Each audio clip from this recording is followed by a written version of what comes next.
Hi friends, how are you? So today is 25th Feb. देखते हैं आज क्या है। एक तो हमारे मोटा भाई ने क्रिकेट स्टेडियम बना लिया है। नरेंद्र मोदी जी नाम दे दिया है उसको। कॉम्प्लेक्स का नाम दिया है सरदार भाई पटेल। तो वर्ल्ड का लार्जेस्ट क्रिकेट स्टेडियम है। थोड़ा सा ये देख लीजिए। इसके बाद उसके पहले था मेलबर्न, और अब नरेंद्र मोदी स्टेडियम के बाद मेलबर्न का नाम आ गया है। उसके बाद है ईडन। ईडन जो हमारा बंगाल में है, ठीक है। चलिए उसके बाद देखते हैं ये जो प्रेसिडेंट रूल लगा है, मंजूरी दे दी है जो पुडुचेरी में। एक बार थोड़ी सी कंडीशंस देख लेते हैं, वो आप पढ़ेंगे ही पॉलिटी में, बट थोड़ा सा मैं बता देता हूँ आपको, थोड़ा सा इजी हो जाएगा, एक जगह नोट बन जाएंगे तो। एक तो जनरल असेंबली हंग बनने के बाद जब इलेक्शंस हो जाते हैं असेंबली के, और अगर किसी भी पार्टी की मेजोरिटी नहीं आती है, तालमेल करके भी नहीं बना पाते हैं या किसी भी पार्टी की नहीं होती, तो उसको हंग असेंबली कहते हैं। उस टाइम प्रेसिडेंट रूल लग सकता है। उसके बाद ये होता है कि अगर किसी पार्टी की मेजोरिटी है मगर वो फॉर्म करने से मना कर देती है कि मिनिस्ट्री नहीं बनाएंगे हम, तब जो है, और उसके बाद सपोज कीजिए अगर 100 मेंबर की असेंबली है, उसमें से जो जिसके अगर मेजोरिटी पार्टी लगा के चलिए, किसी के 40 मेंबर्स बने, किसी के 20 बने, किसी के 10 बने, किसी के 10 बने, और जो 40 मेंबर जिसके बने हैं वो पार्टी नहीं बनाना चाहती है, उसके बाद कोalition मिनिस्ट्री जो बाकी के 60 लोग हैं वो भी मिलकर नहीं बना सकते हैं, उस टाइम भी प्रेसिडेंट रूल लग सकता है। ये नहीं है कि, क्योंकि सीधी सी बात है, अगर किसी के भी 52 मेंबर्स होंगे वो ऑलरेडी और हमेशा ही मिनिस्ट्री बनाएगी। ऐसा नहीं है कि कभी भी अगर ये क्वेश्चन आएगा तो आपको ये देंगे कि अगर किसी के 52 मेंबर्स और वो ना बनाना चाहें, कौन नहीं बनाना चाहेगा। तो इसमें बेसिकली इसका मतलब ये होता है कि किसी की अगर सबसे मेजोरिटी आई है, 40 मेंबर्स हैं किसी के, बट वो अपने दम पे तो नहीं बना सकती ना, और वो कहते हैं कि मैं मिनिस्ट्री में बनाऊंगी, मैं कोलिशन नहीं करूंगी, मैं तो भैया सामने बैठ सकती हूँ।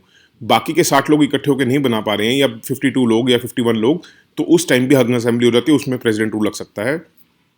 जहां पे मिनिस्ट्री रिजाइन कर दे अपनी डिफीट के बाद असेंबली में, और कोई जैसा भी ये यूटी में हुआ है कि मिनिस्ट्री ने रिजाइन कर दिया है क्योंकि उसकी असेंबली में डिफीट हो गई नो कॉन्फिडेंस मोशन से, और कोई भी पार्टी बनाने को इच्छुक ना हो मिनिस्ट्री, ताकि वो क्या नाम है कोलिशन करके भी, तो उस टाइम एक हंग असेंबली हो जाती है, वो भी प्रेसिडेंट रूल। चौथा आता है कि जहाँ पे सेंट्रल गवर्नमेंट की जो कॉन्स्टिट्यूशनल डायरेक्शंस हैं वो स्टेट गवर्नमेंट डिसरिगार्ड करती है, तब प्रेसिडेंट रूल लगता है। इंटरनल सबवर्शन मतलब क्या होता है, जब गवर्नमेंट जो है, स्टेट गवर्नमेंट डेलिबरेटली एक्ट करती है अगेंस्ट द कॉन्स्टिट्यूशन और वायलेंट रिवोल्ट वगैरह करती है, और उस वजह से गवर्नर प्रेसिडेंट रूल लगवा सकता है। और जिस गवर्नमेंट में फिजिकल ब्रेकडाउन हो जाए, मतलब जहाँ पे वो अपनी डिस्चार्ज करने को स्टेट गवर्नमेंट जो है ड्यूटीज़, कॉन्स्टिट्यूशनल ऑब्लिगेशन जो है उनकी, वो करने से मना कर दें, जिससे सिक्योरिटी ऑफ द स्टेट खतरे में आ जाए, उस टाइम भी गवर्नर जो है प्रेसिडेंट रूल की वो कर सकता है। तो ये कंडीशंस हैं, 6 कंडीशंस जहाँ पे गवर्नर रूल लगता है, प्रेसिडेंट रूल लग जाता है। गवर्नर भी कह सकते हो क्योंकि फिर वही एडमिनिस्टर करता है। उसके बाद पेज 2 पे बहुत छोटा सा दे रखा था कि वो एक एनजीओ ने फाइल किया है कि सेंट्रल एडॉप्शन रिसोर्स अथॉरिटीज़ के जो रूल्स आए हैं उस वजह से बड़ा दिक्कत आ रही है। तो हमें क्या देखना है कि सेंट्रल एडॉप्शन रिसोर्स अथॉरिटी क्या है। ये स्टैट्यूटरी बॉडी है, एक तो ये याद रखिएगा, ministry of women and child development में आता है। ये नोडल बॉडी बना दी गई है एडॉप्शन करने की, अगर इंडियन चिल्ड्रन की करनी है आपने, और ये मैंडेटरी है, चाहे वो इन कंट्री, अगर आप कंट्री के अंदर ही कर रहे हैं या इंटर कंट्री भी हो रही, कोई ऑस्ट्रेलिया का आके अगर यहाँ पे बच्चा गोद लेना चाहता है तब भी सेंट्रल एडॉप्शन रिसोर्स अथॉरिटी ही उसको देखेगी। और ये सेंट्रल अथॉरिटी है to deal with inter country adoption in accordance. इन्होंने अगर जो इंटर कंट्री जो हमने एडॉप्शंस की हैं होंगी, उनका प्रोविजन हम कौन सा फॉलो कर रहे हैं, हेग कन्वेंशन, जिसका हमने रेटिफाई किया था गवर्नमेंट ऑफ इंडिया ने।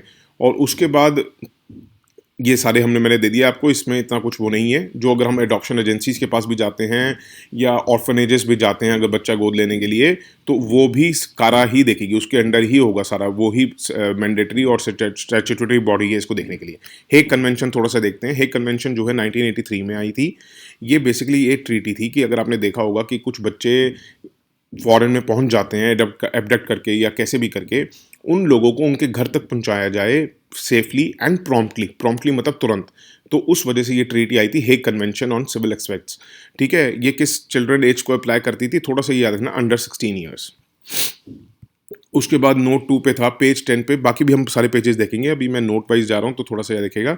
पेज 10 पे ना बड़ा ये दे रखा था, centre for science and environment. जब ये ऐसा कोई हमें टर्म आती है ना, centre for science and environment, हम सोचते हैं मिनिस्ट्री ऑफ साइंस की होगी, बट ये भी एक एनजीओ है। आपने देखा होगा मैं जब भी देखता हूँ तो एनजीओ बताने लग जाता हूँ आपको। मुझे पता है कि क्वेश्चंस बहुत आते हैं इस पे, हर साल एक एक क्वेश्चन जरूर आता है और एक एक क्वेश्चन बहुत फ़र्क ला देता है, 2 मार्क्स बहुत बड़ी बात होती है।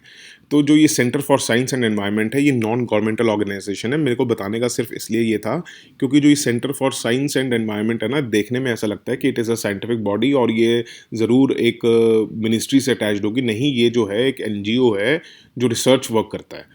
और उसके बाद एक पेज 10 पे आया था, इसमें देखिएगा कि ड्यूरिंग विंटर्स जो हैं, आपने देखा होगा विंटर में जो वेदर होता है काम हो जाता है, ज़्यादा हवाएं चलती हैं, बट ज़्यादातर विंटर्स में हवा रुक जाती है, ठंडी हो जाती है। तो ठंडी हवा आपको पता है भारी होती है।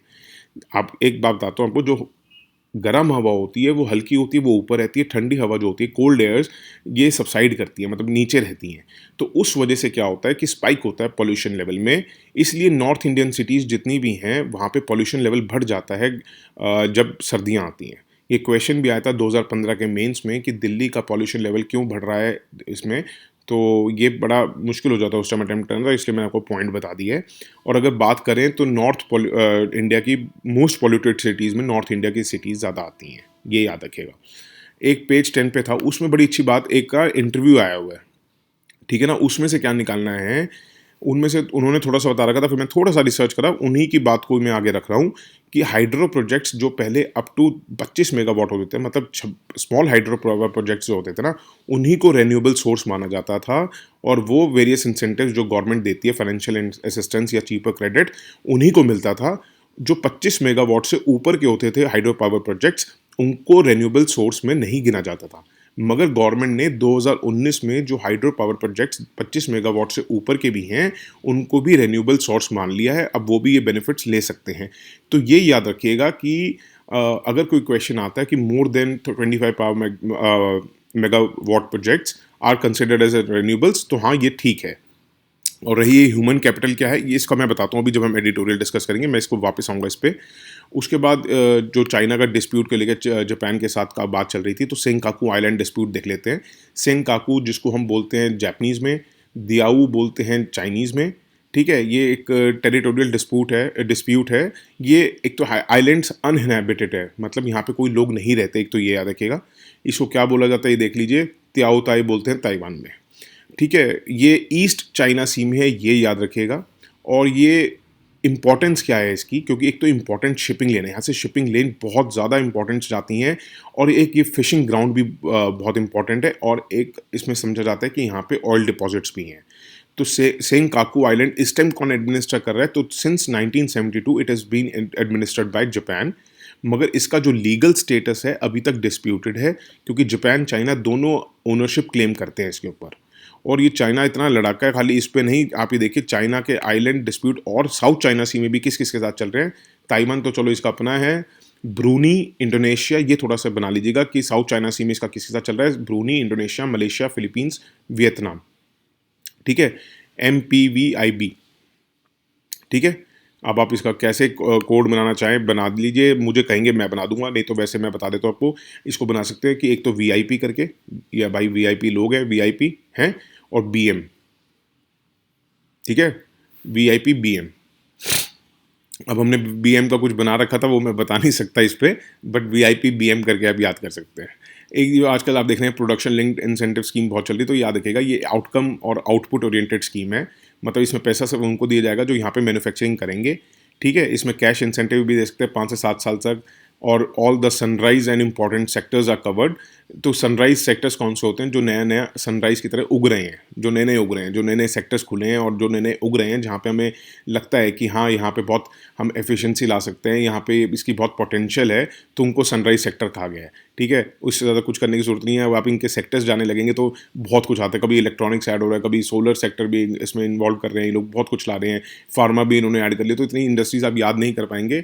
जब जाना होगा ना, तो मैं आपको जो पेपर होगा उससे 10 दिन पहले बता दूंगा कौन कौन सी इन्होंने इंडस्ट्रीज ऐड कर ली है। क्योंकि पेपर लिखने, क्वेश्चन लिखने वाला भी आपको देखे ना, 1 महीने पेपर अगर पहले सेट कर लेगा तो वो कैसे कर सकते हैं ना आइडेंटिफाई कि 1 महीने के अंदर कोई ना आ जाए। तो इसलिए ज़्यादातर इसमें सेक्टर्स पूछे नहीं जाएंगे। अच्छा, उसके बाद एक लास्ट पेज पे, जब स्पोर्ट्स पेज भी खत्म हो जाता है, उस पर नीचे एक कॉलम था, उसमें थोड़ा रामानुजा जी के बारे में था। वो मैं पता नहीं दिखे ना दिखे, तो याद दिखेगा, कभी भी विशिष्ट अद्वैत फिलॉसफी आए तो वो किसने प्रोपोनेंट की थी, मेन प्रोपोनेंट कौन थे उसके, रामानुज। तो अगर कोई भी आपसे क्वेश्चन में आ जाता है तो ये फिलॉसफी इन्होंने ही ओरिजिनेट की थी, तो ऐसा याद कर लेना, इनको इन्होंने नहीं की थी, इससे पहले भी the philosophy itself is considered to have been existed long before Ramanuja's time, but इसके मेन प्रोपोनेंट जिन्होंने बहुत ज़्यादा इनको उगाया तो वो रामानुजा थे। वो 11th-12th सेंचुरी में हुए हैं।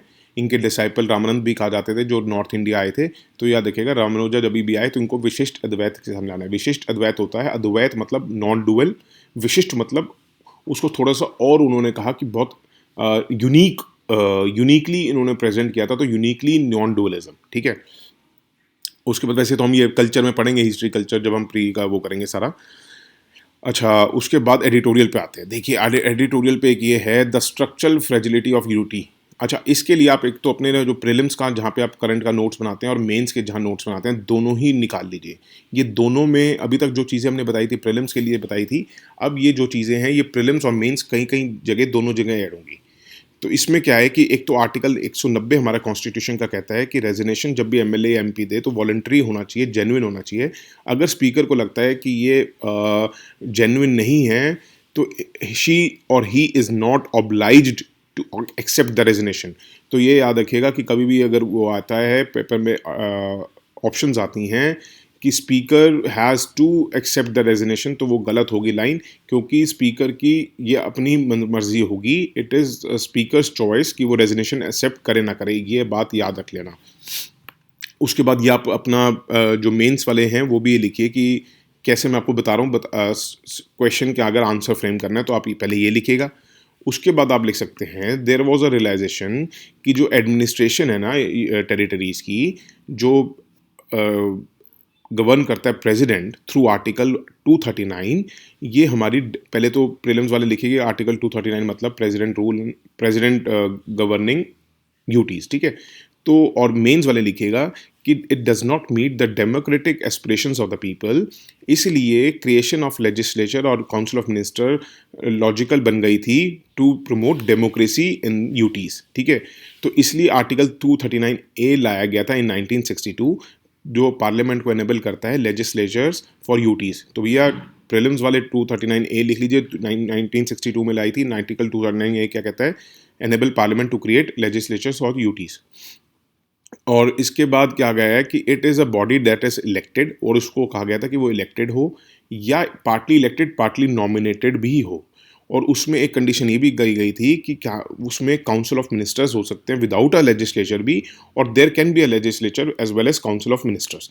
तो ये पॉइंट ज़रूर लिख लीजिएगा। मेंस वाले भी लिखिए कि क्या हमारे कॉन्स्टिट्यूशन ने कहा था, कभी भी आ जाता ना कि जो इतना यूटीज में ब्रेकडाउन चल रहा है तो क्या वजह है, तो इसमें पहले थोड़ा सा हिस्ट्री पर्सपेक्टिव दीजिएगा। जैसे मैंने आपको बताया था कि कभी क्वेश्चन अटेम्प्ट करते हैं तो उसको हिस्ट्री से भी जोड़िए, इकोनॉमी से भी जोड़िए, पॉलिटिकल उस पर भी जोड़िए, साइंस से भी जोड़िए, हर जोग्राफिकल लेवल से भी जोड़िए, सब से जोड़िए। जोग्राफिकल में आप एग्जाम्पल दे सकते हैं, जैसे अगर इस क्वेश्चन में अगर आप पूछते हैं जोग्राफिकल कैसे जोड़ेंगे तो you can give examples of UT, Delhi का क्या चल रहा है, कभी लड़ाई चलती रहती है लेफ्टिनेंट गवर्नर उसमें, और पुडुचेरी का आप रिसेंट एग्जाम्पल दे सकते हैं, ठीक है। और प्रीलिम्स वाले ये नोट कर सकते हैं कि भैया देखो ये कि council of minister without legislature अगर आता है तो ये याद रखना, हाँ, कि उसमें भी एक प्रोविजन है कि काउंसिल ऑफ मिनिस्टर्स भी बना सकते हैं विदाउट लेजिस्लेचर। उसके बाद आप कह सकते हैं कि government of union territory act 1963 can create a legislature with more than 50% nominated members. उसके बाद आ सकता है कि when the union government nominated 3 BJP members, आपने ये मेंशन नहीं करना है कि 3 बीजेपी मेंबर्स, आपको बस ये मेंशन करना है when the union government nominates members to the assembly without consulting the government, it was challenged in the court, मगर सुप्रीम कोर्ट ने कहा था कि union government is not required to consult the state government for nominating members to the assembly, ठीक है। और nominated members जो हैं, जो यूटीज के हैं, उनको भी पूरा अधिकार है वोट करने का जैसे इलेक्टेड मेंबर्स को है।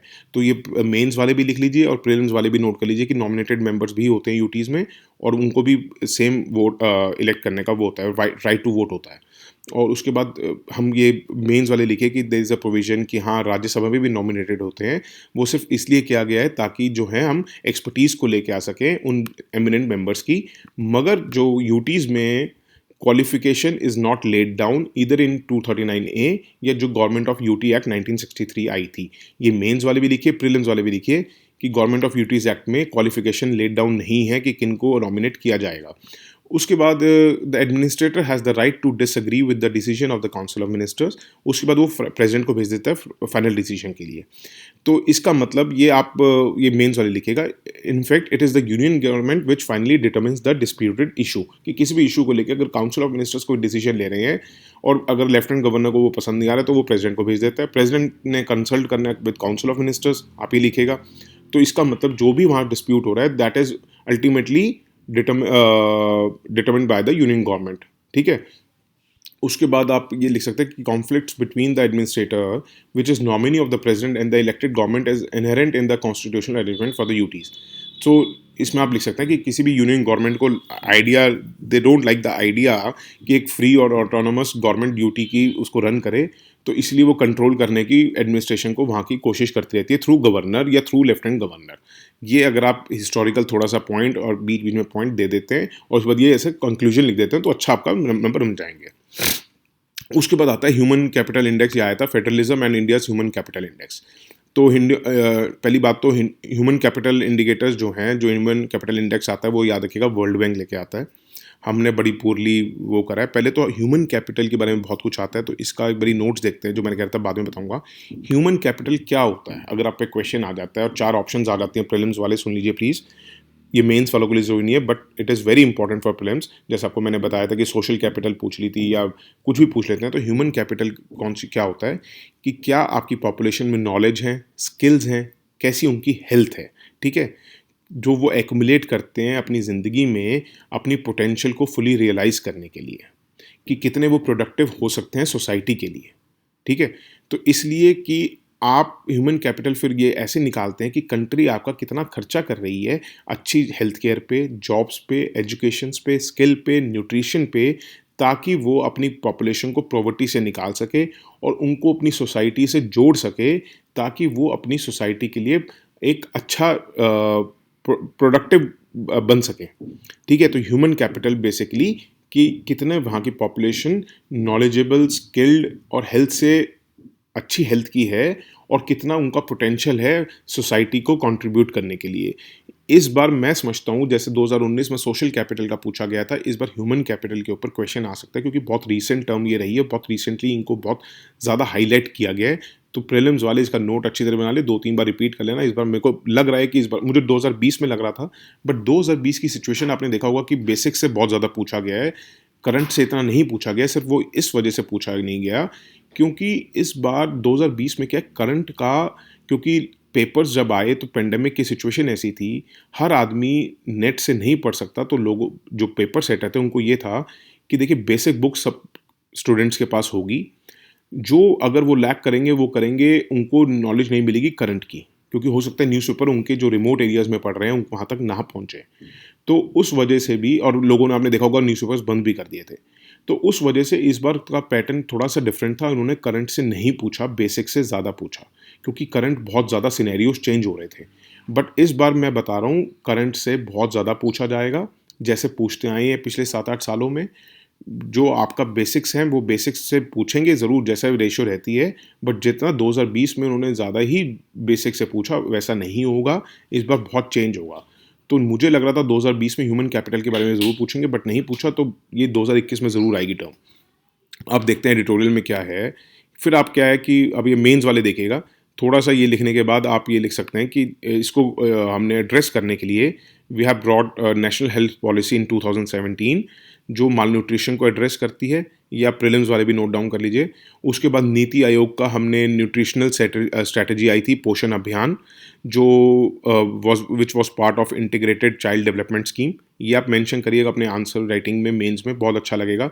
फिर उसके बाद लिख सकते हैं कि यूनियन बजट ने अभी लेटेस्ट हमने मिशन पोषण 2 भी अनाउंस किया है और समग्र शिक्षा अभियान भी लॉन्च किया है जो एजुकेशन को वो करता है। हाउएवर फिर भी आप नेक्स्ट पैरा करके शुरू करिएगा कि बल जब भी हम अगर देखते हैं तो हमारा 4% ही जीडीपी जो है हम ह्यूमन कैपिटल पे एक्सपेंडिचर कर रहे हैं, which is very low among its peers. Peers means जो आसपास वाली हमारे लेवल की कंट्रीज़ हैं या जो हमसे ऊंची हैं वो बहुत ज़्यादा खर्चा करती हैं, बट हम सिर्फ अपना 4% ही जीडीपी का खर्चा कर रहे हैं। That is not so good.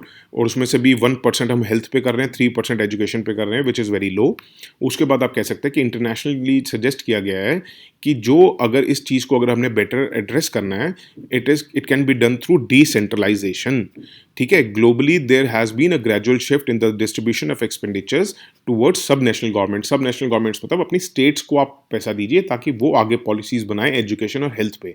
फिर आप दे सकते हैं, लिख सकते हैं कि इसको लेके भी इंडिया ने कदम उठाए हैं। 14 फाइनेंस कमीशन ने स्टेट का शेयर जो था 32 से 42 कर दिया है, और जो अब लेटेस्ट 15th फाइनेंस कमीशन है उसने भी इसको रिटेन किया है। जो 42% हमने किया है उसमें ये 41 करने की जरूरत नहीं है, क्योंकि वो तो JNK को यूटी बना दिया इसलिए करा है।